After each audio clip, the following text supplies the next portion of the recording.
এই শান্ত খারো, তোর লগে মসজিদের বিষয়ে কিছু কথা আছে। মসজিদের? কোন মসজিদের? আমগো এলাকার মসজিদের বিষয়ে লগে করে মুয়াজ্জিন সাহেব লই আইছি। আসসালামু আলাইকুম। আমি কি করতে পারি ক? আমগো এলাকার মসজিদের ওজুখানার কাজ ধরছি। আমরা 3 জনে 2000 করে দিছি।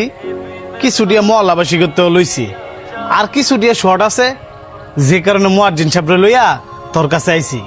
এটা তো খুব ভালো উদ্যোগ। তোরা যেহেতু 2000 করে দিছস, আমি আর কম দিমু কি লিগা? আমিও 2000 টাকা দিয়ে দিমু। মুয়াজ্জিন সাহেব, আপনি আমার সাথে একটু উপর আসেন।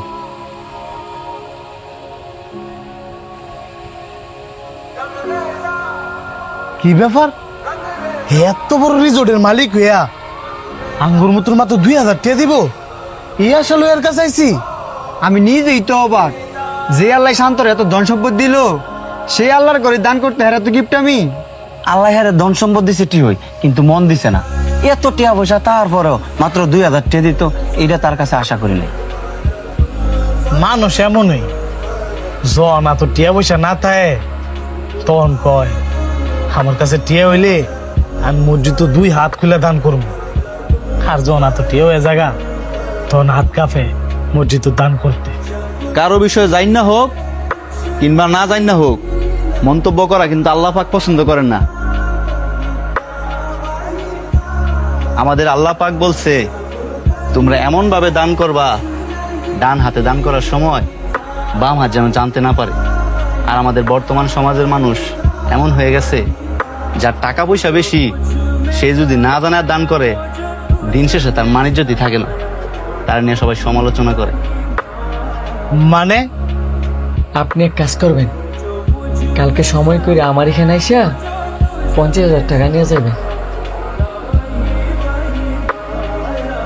আপনি যে ওনাদের সামনে কইলেন মাত্র 2000 টাকা দিবেন, দেখেন, আমি যদি এদের সামনে কই যে আমি 50,000 টাকা দিব আর এরা 2000 টাকা দিব, তাহলে আমার বন্ধুরা মন খারাপ করতো না? যে কারণে এদের সামনে 2000 টাকার কথা শোনায়া আপনার উপরে নিয়ে এসেছি। মাশাআল্লাহ, আপনার চিন্তা ভাবনা কত সুন্দর। এই যুগের মানুষ টিয়া দিলে উল্টা মাইকদা সবাই জানাইতো চায়। আমি জানি মসজিদে এখন একটা কমিটি থাকে, ওইখানে সবার নামও লেখে যে কে কত টাকা দিছি। আমি আপনার কাছে এতটুকু আশা করব যে আপনি আমার ওই 50,000 টাকাটা না লেখায়া 2000 টাকাটা খাতায় লেখাইবেন। 2000 টাকা কেন লেখামু?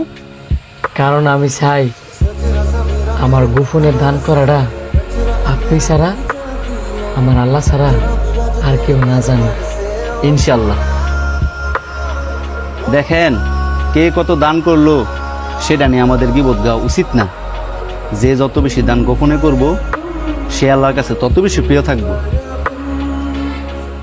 আরেকটা কথা মনে রাখবেন, কেউ দান করুক কিংবা না করুক, আল্লাহর ঘর মসজিদের কাজ টাকার জন্য কোনোদিন থাইমা থাকবে না। ইনশাল্লাহ আল্লাহ পাক সেটা কারো না কারো উসিলায় সম্পূর্ণ করে দেয়।